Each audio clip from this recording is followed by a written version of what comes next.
AI is doing today task. Tesla has built its AI. Now to build that, they trained it on 50,000 GPUs. GPU net came in 2022. When I was a child, I did some small research, got like a gold medal from that time President Abdul Kalam. So I came to Bangalore. I connected with a lot of space tech community here in Bangalore. The city had everything to create a SpaceX out of India. Welcome to another exciting episode of On Tap podcast. Today we have Suraj, the founder of GPU.net. He comes from a strong 10-year experience in deep tech, product, and venture building space. He is a physicist turned entrepreneur, and today we'll hopefully get to steal some of his knowledge nuggets into the AI space. I'll hand it over to Suraj to say hi, and then we'll get started into his journey. Yeah, thanks, Soumya. Hi to everyone. Yeah, this is like my first podcast, so I hope it's fun and curious to also get to know a lot about each other. Yeah, absolutely. We'll keep it as fun as we can. Suraj, your journey is very exciting. You were into research and then you started building this company, which is now doing so well, and it's not been a very long time. Why don't you tell us about your journey? How did it start? How did this transition happen? And finally, how is it like to be an entrepreneur? Okay, entrepreneur part I'll come to a bit later, but researcher, yeah, it was super fun. Like childhood days, we used to watch Discovery, Yeah. and it was so much of curiosity that led me. When I was a child, I did some small research, got like a gold medal from that time President Abdul Kalam, Oh, wow. Which and space was this in? physics Okay. only. Okay. And that kind of put me in a trajectory. Then I was like, the whole family was like, he's the Yeah. studious guy, yes. And it automatically pushed me. I was supposed to study, and I think I enjoyed that also, like Right. being that kind of the go-to person in the family. And I was personally very curious. So when I joined ISER, that is Indian Institute of Science, Education and Research, Pune, that's where the true research started, like a very rigorous kind of approach. Like IITs are Right. there for engineering, ISERs were for research. Right. And I went very, like, step by step, I went deeper there. There was a point where exploring our whole universe, and we know like a big part of it is made out of dark matter and dark energy. So literally 95% of our universe is this dark elements, and we call them dark because we have no idea what Correct. they are. Correct. Okay, so normal matter, we know it is like atoms, electrons, quarks, that Yeah. level. But dark matter and dark energy, we really have no idea. Right. Okay, they literally popped up in some equation, or in some observation. Our galaxy was moving in a way, and people said there has to be some matter to account for that. And call it dark. Let's call it literally, that's the way they did it. Now, so where I was, at the peak of my research, there was a point where we have built 6 theories of dark energy. Okay, and this, and then my job was to actually maybe wait for $1 trillion equipment to be sent into the space and sitting around the sun. Okay. There has to be 3 parts of it. Or theoretical physicist, we create a 7th Yeah. theory. Yeah. Okay, and I come from a Sindhi family, and I know everything, and I'm like, okay, this is good, this is very good. Maybe someday humanity will send that, but not today. Yeah. Okay, I mean, I wouldn't do it. It doesn't make sense for us to go. And yes, we don't know so much about both dark matter, dark energy, but I'm comfortable, and I'll rather invest this trillion into creating very huge economy. Okay, like seeing countries which are really performing at tens or hundreds of trillion, Right. and then it is fine to invest $1 trillion into that kind of a research. Correct. Yeah, that was a point. I shifted my gears from research into entrepreneurship. Okay. It took me almost 4-5 years to truly come here. Um, but right outside ISER in Pune, in that campus, there was a place called Venture Center. Okay. It's an entrepreneurship kind of development center. I just walked into there and I told them ki internship de do, and the founder of that place, he actually, I think we connected at some level, and he's like, okay, you know nothing about entrepreneurship. Okay, so that's our library. You go there and you study. So I went there, and we come from physics, so it was no big deal. Right. 2 weeks straight up, I studied all the entrepreneurship books that there were two. Wow. And then I said, okay, I'm done. What next? He's like, okay, you start taking notes and join me on all my meetings. Okay. So I did that. That time there was a big push from government on biotech startups. Okay. There were grants, and we used to be on the grant committee of that, helping a lot of research startups who know nothing about business to tell on the other sides. You have to build a team. Yeah. You need to have your kind of profit or your business model in mind, all that. And I used to give them gyan as if I knew. Okay. I think I knew it a little bit naturally, because my father also, he's like a businessman kind of a guy. So it did came to me, and I think we picked. So the final, like the proof of the pudding was, we mentored a lot of them, 50 of them in that batch. 15 of them went to Delhi to present. Okay. Okay. And both Dr. Premnath, who's the founder, and me, we guessed who will be the 5 startups who get that grant. Okay. Okay. So I got 5 out of 5 right. Oh, wow. And he got 4 out of 5 right. Oh. Okay. So that made me very cocky. Okay, I am ready to do entrepreneurship. Okay. Okay. So that's when then I came to Bangalore. I said, good, I've learned it all now. Now it's time for me to actually do something. So I came to Bangalore, and I realized, I mean, you can keep asking me, okay? I'm just going. Yeah, no, I into think the- it's Yeah. totally fun to know the journey. We'll come to there are a lot of questions, but Yeah, I'll let you feel finish. free. Okay, so I can go on a monologue as much as was. So I came to Bangalore, and that time Elon was really rising, and I connected with a lot of space tech community here in Bangalore. Okay. So what I found out was, this city had everything to create a SpaceX out of India. Okay. Okay, we had the engineers, we had the entrepreneur, like people Yes. who were coming out of ISRO. Okay, what we didn't have was the government grants ecosystem. Okay. Okay, so SpaceX, it's a business where the first 4 launches had to be failing, right? Right. You need capital. Each launch is like 50 crore, right? So how does a startup get funding, right? Right. Venture capitalist will not fund you, Right. right? They have a fund cycle of only 5 to 7 years. They Exactly. cannot wait And for those so long. you literally need a grant from the government. Right. SpaceX got a grant from NASA.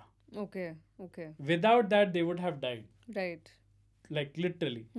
That's what was not here. And I said exactly what I was doing in Pune, that biotech grant ecosystem has to be built for the space tech startups. If we can do that, we can see, a lot of good coming out. Right. I failed miserably. So you started out in the space tech. I created this accelerator. Okay. It didn't even have a name. We Okay. used to call it Space Tech Accelerator. Okay. Got a co-founder, Dr. Bidushi Bhattacharya, ex-NASA person.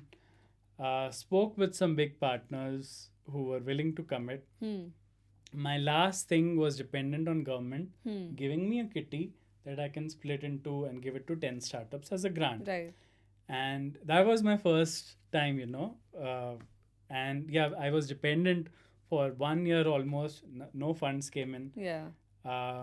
They went to Kerala for a space tech park, which is basically real estate. But yeah, I really failed. There was a point when my father said, "Kya kar rahe ho? Enough of this. Get a job now." Yeah. Okay. Um, the flashback when I went to ISER, I had gotten IIT and BITS Pilani. Huh. And again, I had fought with him ki, no, I want to do physics, Like, touch wood, I was lucky to get the reverse of that Three Idiots wala father. Okay. And he reminded me, like, I let you go, but it has been now almost 6 years from that. Had you been in IIT or BITS Pilani, okay, computer science, you would have been making this much amount, and your bank statement is really not there. In fact, I sent you something last month Oh, to okay. cover your rent and stuff. So That would I'm have like, hurt. yes, you are right. I should get a job. Then I started looking for a job, and luckily the Swiss government was looking for someone who has this accelerator experience. Okay. They wanted to set up an accelerator for Swiss startups in India. Okay. And I went there, and I was a bit slow in the interview, but it lasted like, they asked about me for 5 minutes, and then 55 minutes they are telling, okay, these are the things that you have to do now. Okay. So yeah, that was my next part. Kind of worked with the Swiss government for years, but yeah, like literally chilling after my first venture kind of fully went. And then how did GPU.net happen? Coming there, this is only 5 years now. I think still much later. Huh. GPUNet came in 2022. Okay. Okay. Swissnex was still like, I think Swiss government was 2018. Okay. I did something then. So 2022, I had played with a lot of AI Okay. products, right? I know AI is going to go kind of somewhere. Right. Okay.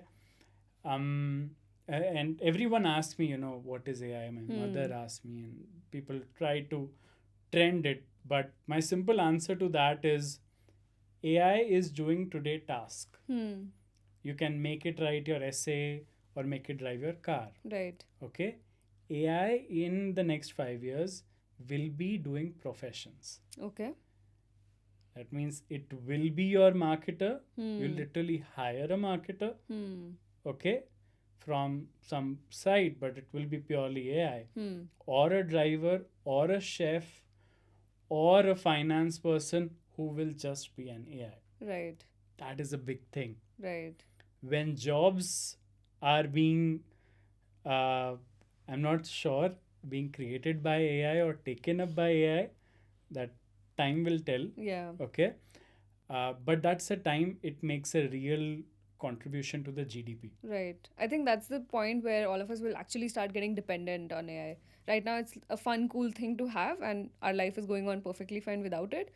But there'll come a point when we'll actually be dependent on it, just like we are dependent on so many other technologies today, and probably AI will be there very soon. 100%. I say 2030, we are going to see a country or some kind of a Facebook kind of, or a Google like startup, but which is entirely AI. Yeah. Yeah. I think Very there's a very possible. high chance of that happening. In fact, that's one of the reasons why probably some of the big tech tycoons like Elon Musk, for example, are sort of revolting against it as well, because they know the potential and they know where it can go. And yeah, only time will tell what actually happens. So, before we delve deeper into what GPU.net is all about, why don't you help us understand in simple terms what is GPU and why is it so important? Yes, this is a difficult exercise, but fundamentally, see, like 1800s humanity, when we say tech, right? A lot of the things were getting motorized, Right. right? Like your car came. Okay, earlier it was horses, Right. then car came, or your industrial mechanics, this, that. Now, all of these things, even electricity, it ran on oil, right? Whatever, coal, oil, or Correct. some kind of thing to motorize that. Okay. A lot of this physical labor has been motorized. A mixer grinder at your home, your car, your lift, right? It has been done. Your construction industry, your aeroplanes, fundamentally, the physical labor has been motorized Right. using the oil.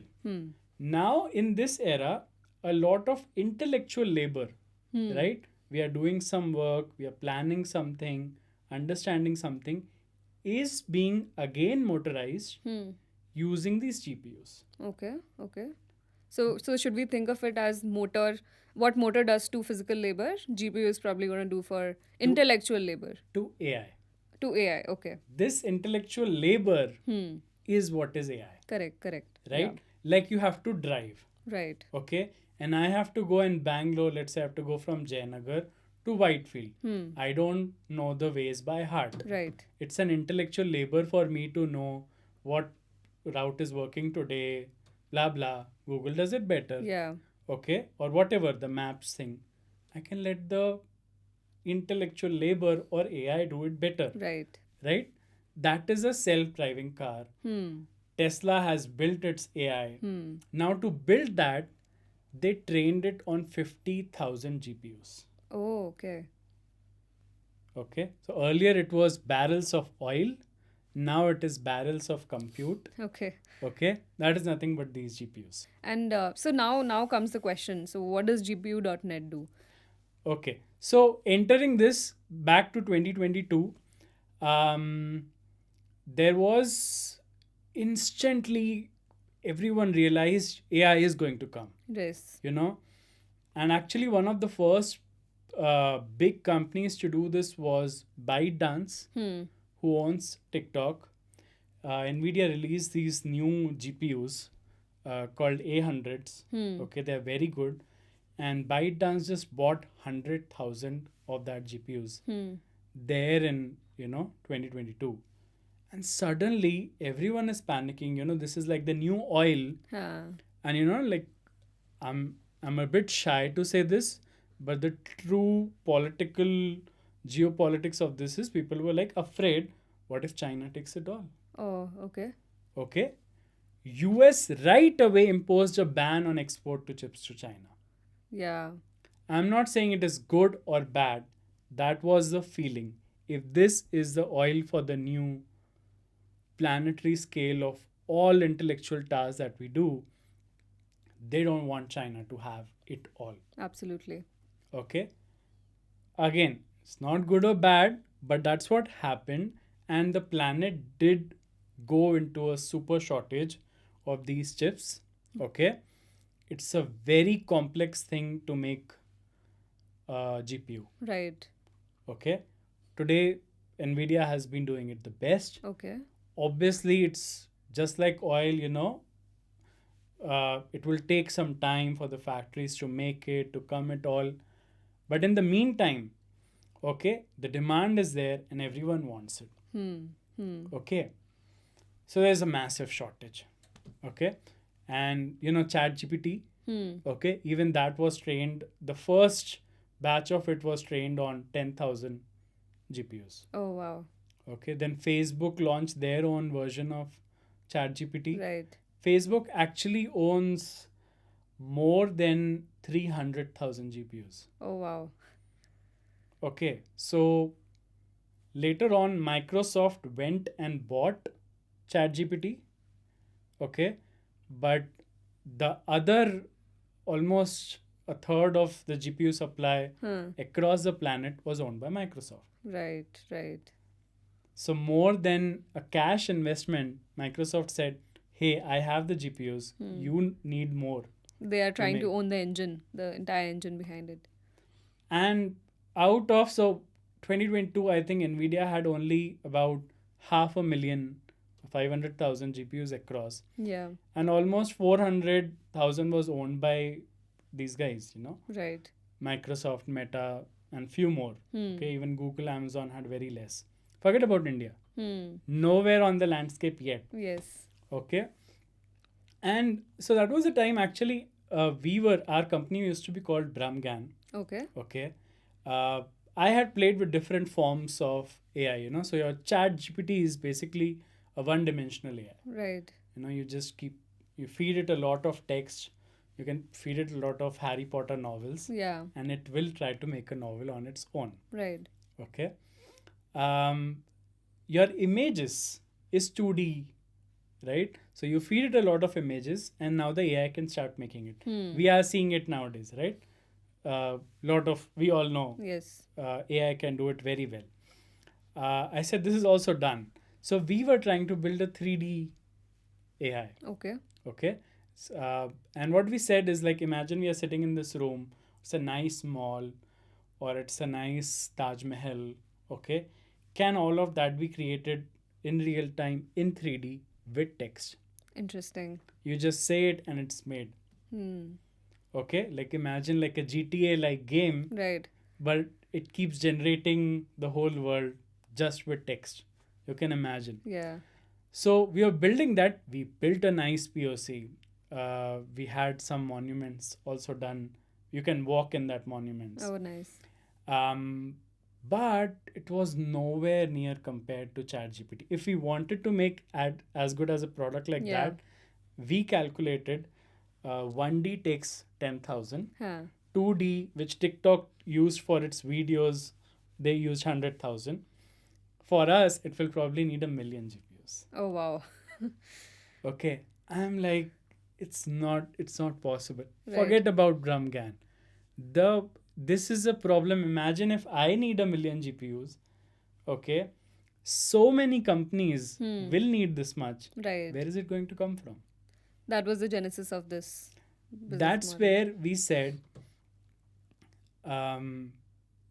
so we come from a crypto decentralized background as well. Right. Okay, and the simple logic there is, hey, if I don't have to own these GPUs, Correct. right, can I create a sharing platform? Hmm. Okay, so we spoke with CDAC, Okay. Center of Development of Advanced Computing in Pune. They are the guys who built the supercomputer out of India. Param supercomputer we have been hearing, Yes. right? And basically a supercomputer, they do GPU sharing. A lot of GPUs come together to become a supercomputer. And we spoke with them, ki guys, what if you shared your idle capacity, okay, with us, and we spoke with few more data centers. Okay. Okay, what if each of you shared?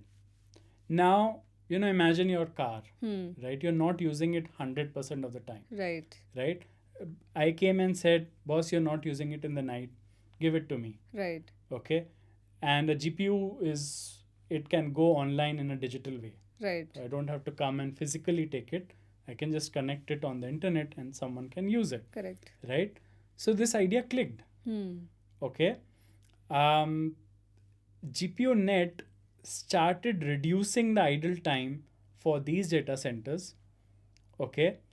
And it made the access to compute easier for many other startups which were struggling to get that. Okay, in fact, even NASCOM at some point helped us when we didn't have access to compute. They helped us get access to CDAC. And then we actually made CDAC's compute available to a big chunk. Okay. Okay.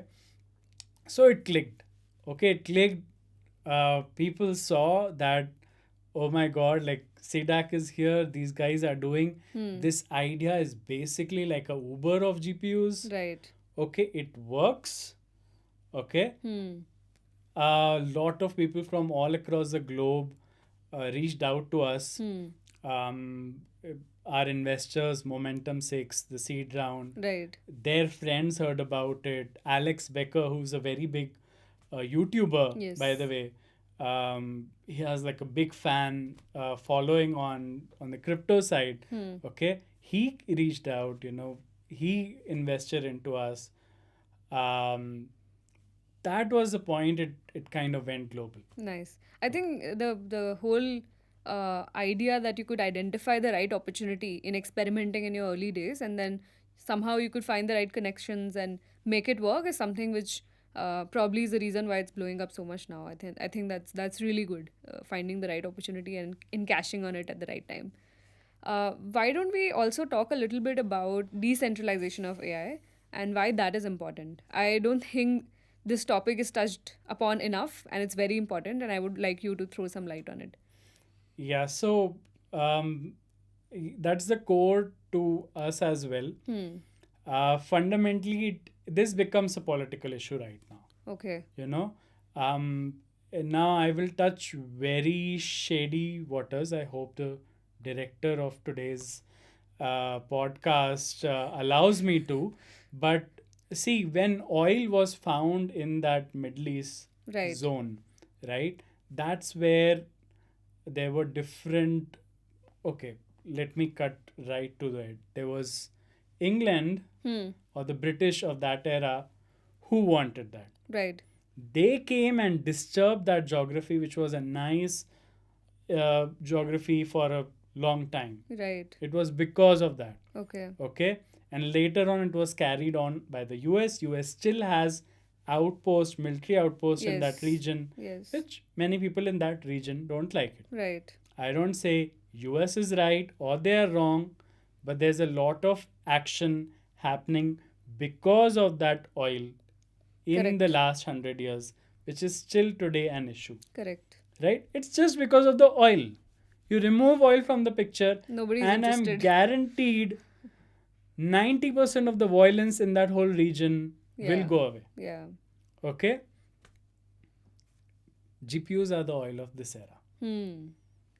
Already we have started to seeing the politics of this. Indian government was very alert.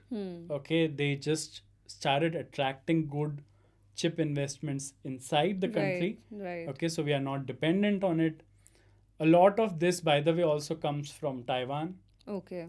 Okay, that is also, there's a dependency. You know, what if someone just you know, I don't know, China Taiwan makeup.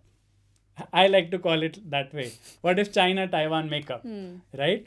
And then they say, okay, whatever. There's so many dynamics to this, and when there is a big $1 trillion economy dependent on it, it changes. So just to flashback, 500,000 GPUs, Yeah. AI grade GPUs, not the ones you put on your gaming kind of Yeah, rig. yeah. Those are consumer grade GPUs, were created in 2022, out of which, And this is you talking about created in India or no, NVIDIA. okay. NVIDIA is the main Okay. guy. Okay.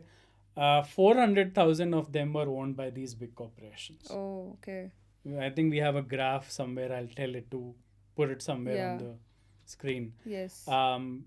That was a big problem, you know. I mean, so that's what our job was. GPUnet is not about owning GPUs. Right. We don't own any GPUs.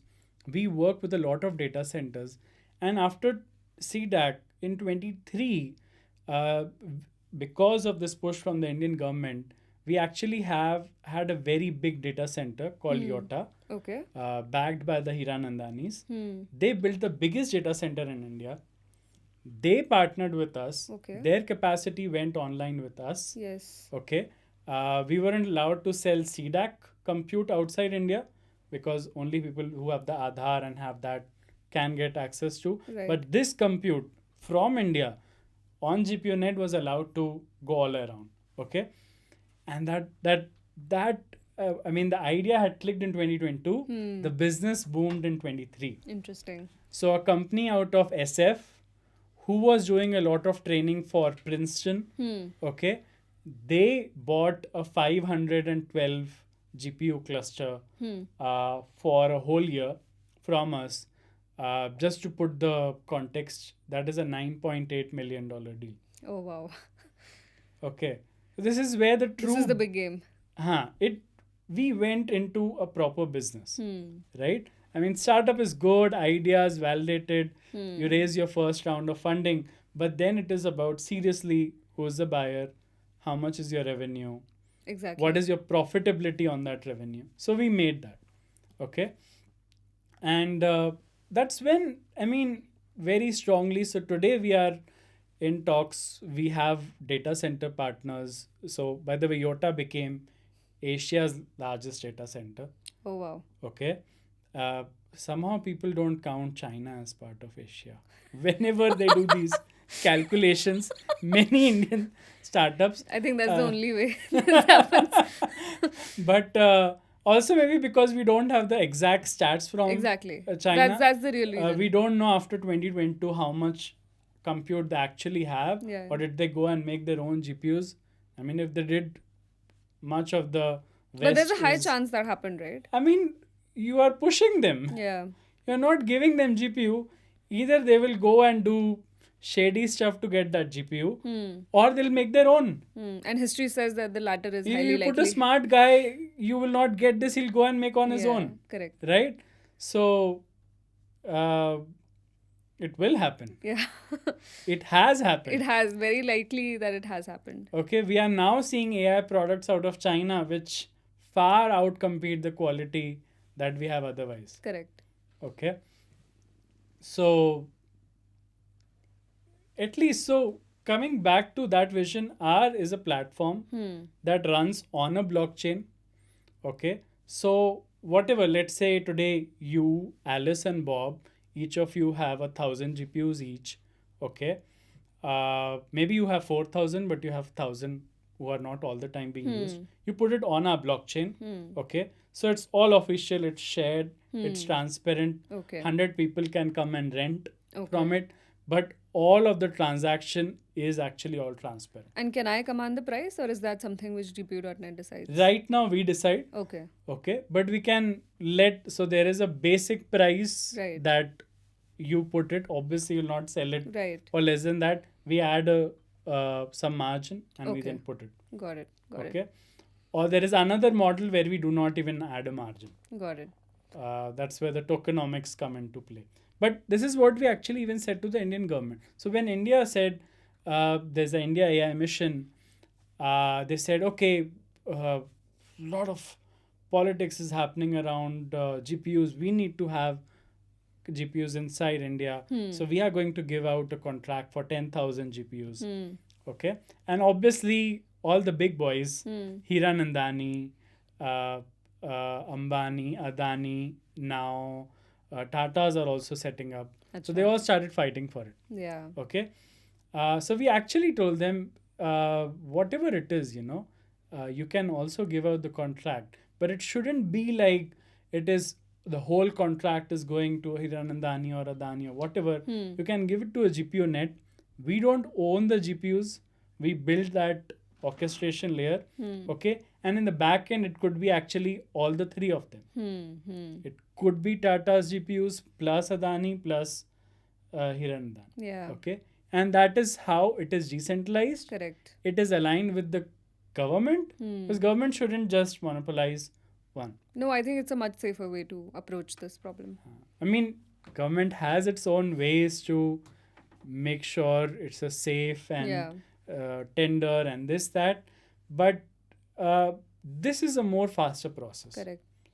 There could be 500 small players coming out of India. So we actually have one partner called Neef Cloud. Yeah. They are very, very good people. The founder has been in the data center industry, and he has set up a tier 4 level data center out of Indore. Oh, wow. Yeah, I think Indore is actually coming up as a very interesting location where a lot of data centers are setting up.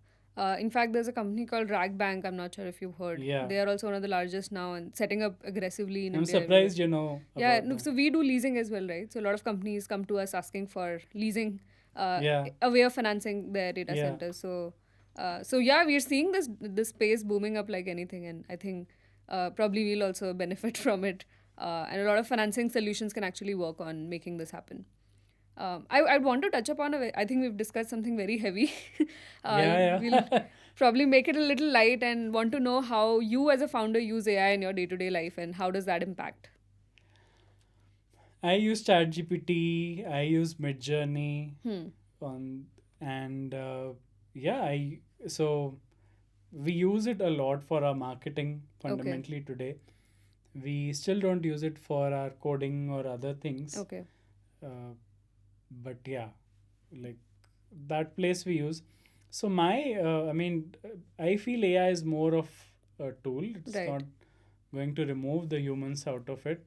But yeah, I mean, It's a good supporting element. I mean, you don't have to start from scratch. You have a good starting point, and then it's good to build yeah, on it. exactly. Yeah. The labor can be Yeah.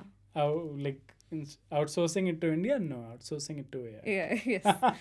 I think so. We'll do a few quick don't think and answer sort of questions, and you have to answer very fast. So, I'll chat. try. If not, we'll retake. Yeah. We can always do that. So, chat GPT or perplexity? ChatGPT. Okay. One AI trend that you think is going to shape the future? Using it. Okay. Traditional programming or AI driven coding? Both. You have to choose one. It will be a hybrid of both. Okay. I think that's fair.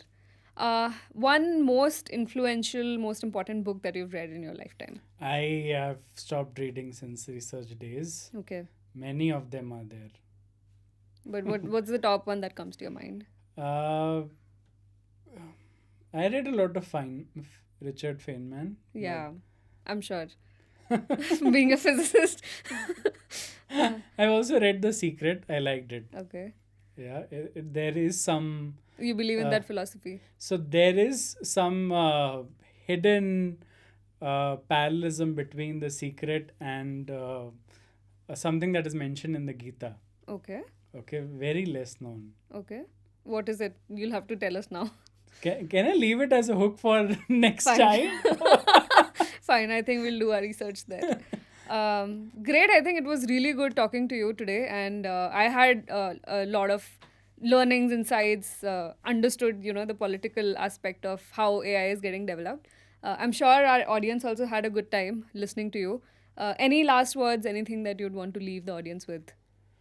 No, I think this is very good, very interesting. A lot of things that we spoke will be deciding the future, and I Yeah. think future is what we actively shape it to be, right? Exactly. So it's no more a West world controlling that kind of the track for our planet. It's a lot of all of us now, very more so now than any time Right. before in the history. So look forward to all of your comments, what you feel on like genuinely. I think maybe some of you are developers actually working on something, or some of you come from the financing side right. of this, which is very useful Yes. for companies like us. Yeah, from all walks of life. Yes. Happy to. And thanks for the host for inviting me on this podcast. No, absolutely. It was lovely having you, and hope to get you back again soon. Yeah, surely.